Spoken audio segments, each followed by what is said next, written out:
Okay, what I'm going to go through now is how you can resize your pictures for club competition. And not only that, but we're going to be doing this in Photoshop, and I'll explain the reasons for that as we go along. But what we're going to create is an action. Now, you may not have created one before. It's nothing to panic about. It's easy to follow, and you've got the video here to show you how to do it. And the reason we're going to do that is simply to make things quicker. So every time we enter a PDI, and this is important, this is only for resizing pictures for PDIs, not for print. If you use this technique and then try and get it printed, the image won't be big enough, it will be low quality. So this is just for PDI competitions.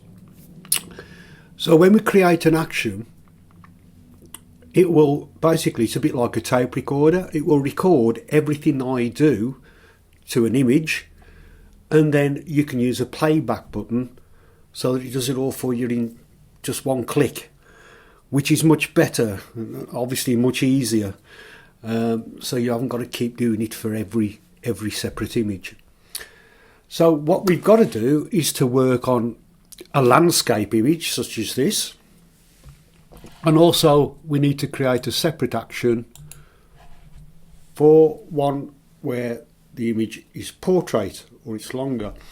Now it may be that you do a square image, and the rules for resizing your PDIs is that your picture should be no deeper than 1200 pixels.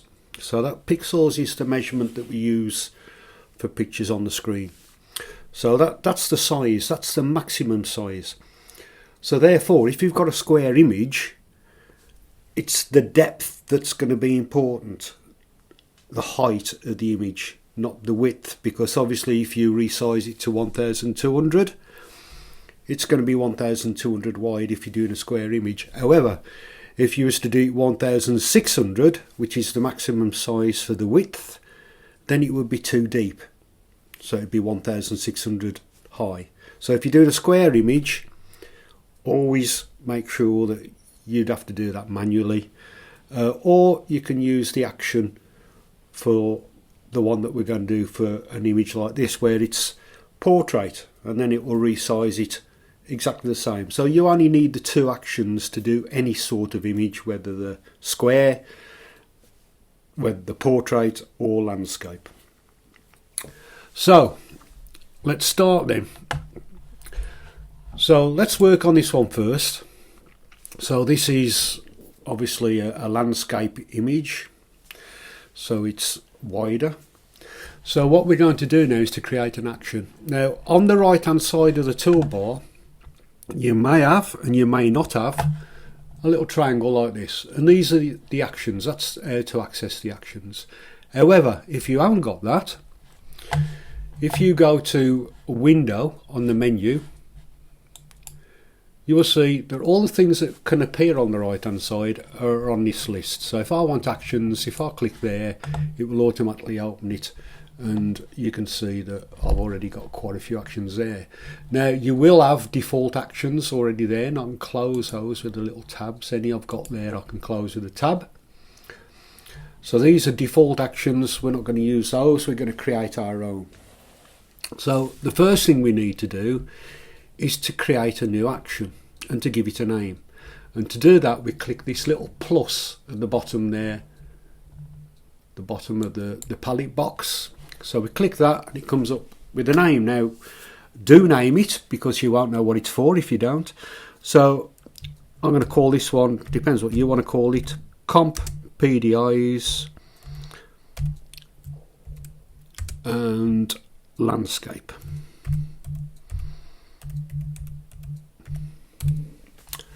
So I've given it a name, so looking at that I'll know what it's for, and I click on record. So like I say, it's a bit like a tape recorder now. Everything we do, it will record and carry out whatever we do. So the next thing I want to do is to resize the image. So we go to Image on the menu, and we go to Image Size. So image size, and up comes this box. Now you can see that there's a link on here. That's unlinked, that's linked. It's important that's on, because when we change the width and the height, the other size will change automatically, so it's the right proportions. If you unlink it, it will just change one, it will stretch and distort the image. Also, we need to make sure that the measurement, because it may not be on pixels, it could be any of these, sometimes it's quite often it's centimeters. Make sure that you select pixels, and then it's just a matter of typing in the width. Well, the maximum width for a landscape picture such as this for the competitions is 1600. Now things will change in a minute, because what I haven't changed is the resolution. Now it does say in the competition rules that you don't need to change the resolution. The resolution really, as long as it's above 72, doesn't really matter. Now the only time this would matter is you sending the file off for the competitions by email, because if the resolution's high, the file's going to be larger. So it's probably a good idea. I mean, 72, I would go for about, most displays work from 72, some are a little bit higher, up to about 90 odd. So I'm just going to change the resolution to 100. Now you'll see that when I do that, and this is why this is important, if I change the resolution to 100, you will see that the height and the width has changed, because that affects the size of the image. So if you're going to change the resolution, you don't have to, but it just makes it a smaller file. The quality is going to look exactly the same, it just creates a smaller file when you view it on the screen. So it's not going to make any difference to the quality. And I'll just change that now.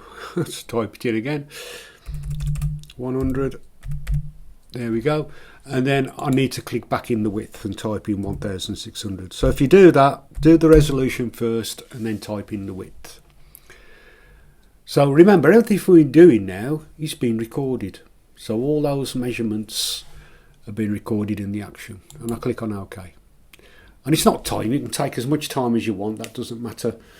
It only records what you actually do, not the time spent in between. It's not like a video, if you want to put it like that. Okay, so if we look at that 100%, it's quite small. Don't worry about that. That's the size to display on a screen. And I'm viewing it on a 4K monitor at the moment, so that's why it looks so small. Depends on your resolution, on how small it'll look. So that's got the size, so that's fine.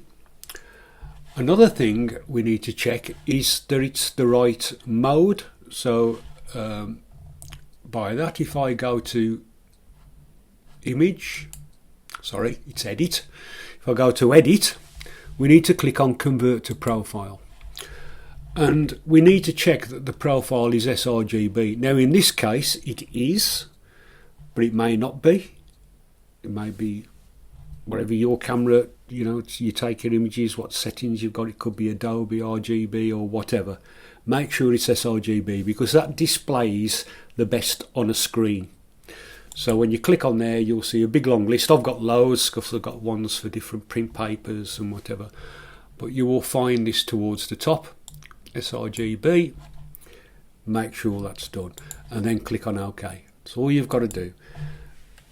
So that's all the format for the image itself, and that's all recorded, so we haven't got to do this every time when we get another image, which I'll show you later.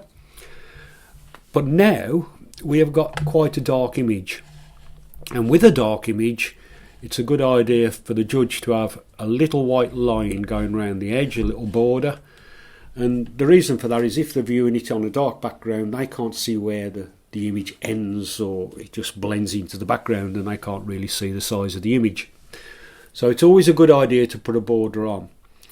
Now I actually disagree with putting a border on if the image is quite bright, because I have heard judges say sometimes that they don't like border on an image where they don't require it. So, well, that's entirely up to you. It doesn't hurt to put them on, But I can show you a way later on when I've completed all these how to undo that should you need to, and not resize it without putting the white line on. So it is possible to do after you've created the action. But we're going to put one on this, and we're going to record it.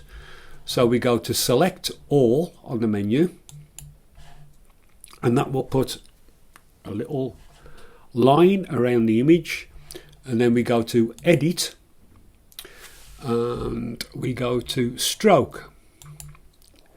Now when you go to stroke, you put in the width of the pixels that you want and the colour. So the colour will always be white. Well, it might not be, it could be any colour, it will be your background colour in most cases. But you need to click on there and select white, and always drag straight into the corner up there, so you know it's on pure white. Check the numbers, 255, 255, 255, all the same. That means it's pure white, and we click on OK. The size is important as well. Now, some people say 2 pixels, some say 1. I would say 1. That's all you need. You don't want the judge to be seeing a great big massive board around the image unless you particularly want it created like that. We just want something for the judge to be able to tell where the edges of the image are. No other reason. So keep it as small as you can that's viable for it to work. And you've got centre, or inside or outside. Now it's no good being on the outside. We could centre it and then it would be half a pixel, and that would probably still be enough. Or you can put it on inside if you want the full 1 pixel. So that's entirely up to you, but don't select outside, select centre or inside.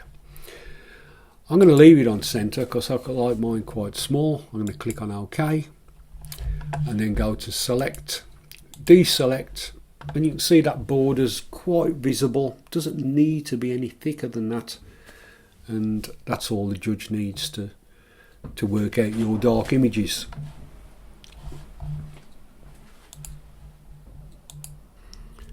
Okay, so we're almost complete now. So at that stage we've got everything done, and we go back to our actions list here, and it's a bit like the old tape recorder. We press the record there and we click the square to stop the recording. Now I'm not going to save this image at the moment because what I want you to see, or shall I? I'll go to File, Save As. You don't want to overwrite your original, so this is going back to the folder where the picture is. We'll go over name in the file. Now we've stopped the record. Remember, we don't want to record this bit because all our files will be the same name and in the same location, so we don't want to record this bit.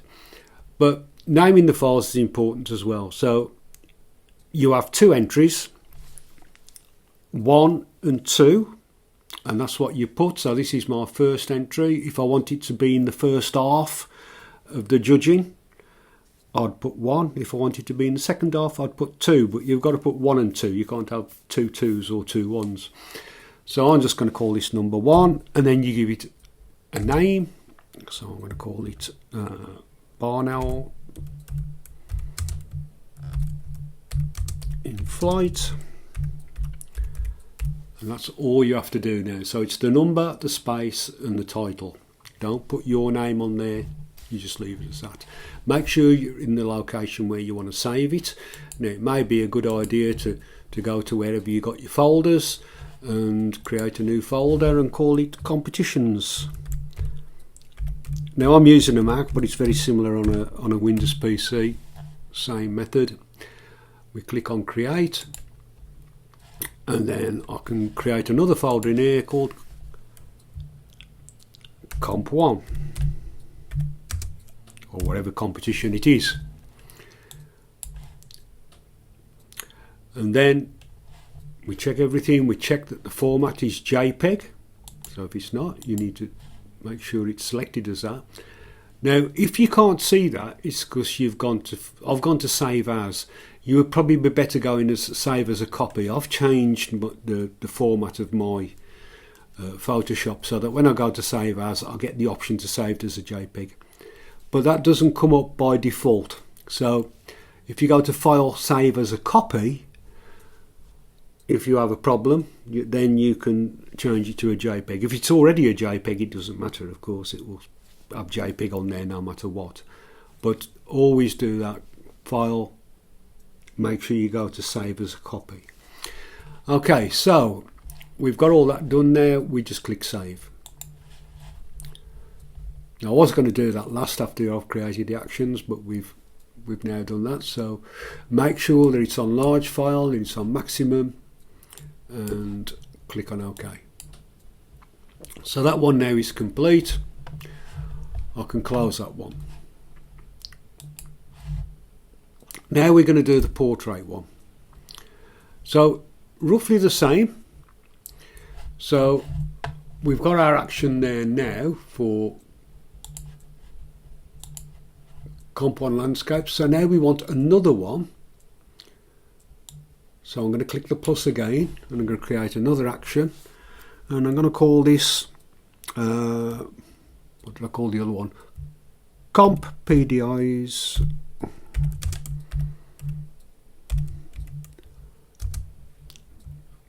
portrait. So where they're higher than they are wide. Am I spelled that right? Yes, I think so. There we go. So we click on record. So once again, same process but different sizes, because it's the height that's important on these. So I go to image size. I type in the size for the height this time, so I click in there.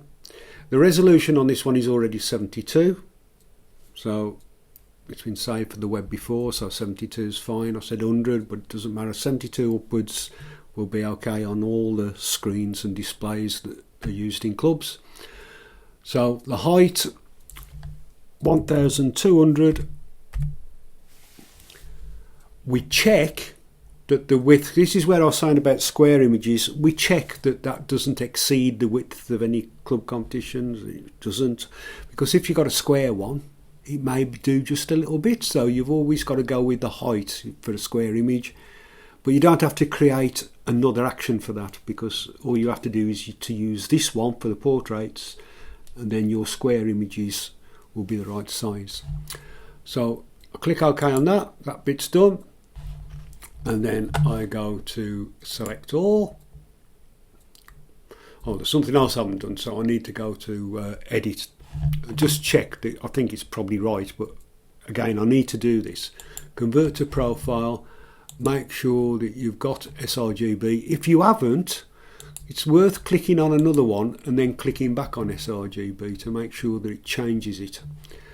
Because obviously if you're not changing it, the record's not going to pick up that you have changed it, if you understand what I mean. So change it to a different one, then change it back to sRGB. Doesn't matter which you choose in the first instance. Make sure it's on that. Click on OK, and then we go to select all, and we go to edit, and we go to stroke, and it should already be on the last one that we used, so I can just click on OK, making sure it's white, and then select, deselect, and we are done. And I just click stop on the actions bar there. You can see the red's on for record, just like the old days with the, you know, your video machines and your tape recorders. So the square will now take that off. Now I'm not going to save this one. I'm actually going to undo everything that I've done, although it won't undo the action. So let me just get it back to how it was. So that's the original image.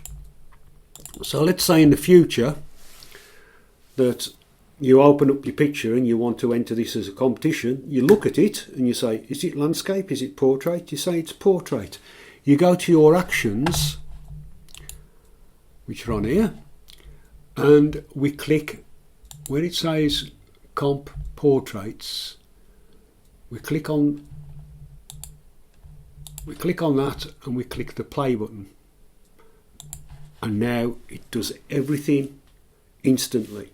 So every time you do your competition, if you do it this way, you can't go wrong. And also you can do this in Lightroom. You can change the size in Lightroom.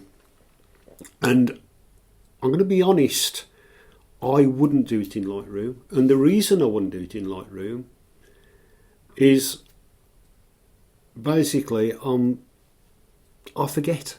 So in my usual instance, I've got all my settings done in Lightroom and I export my images. It could be for a print or it could be to put on the internet or anything. I don't really change it.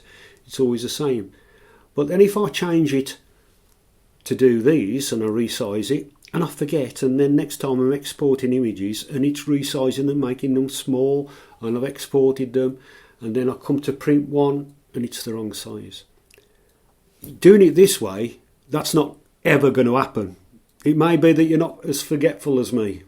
Probably everybody is not so forgetful as me.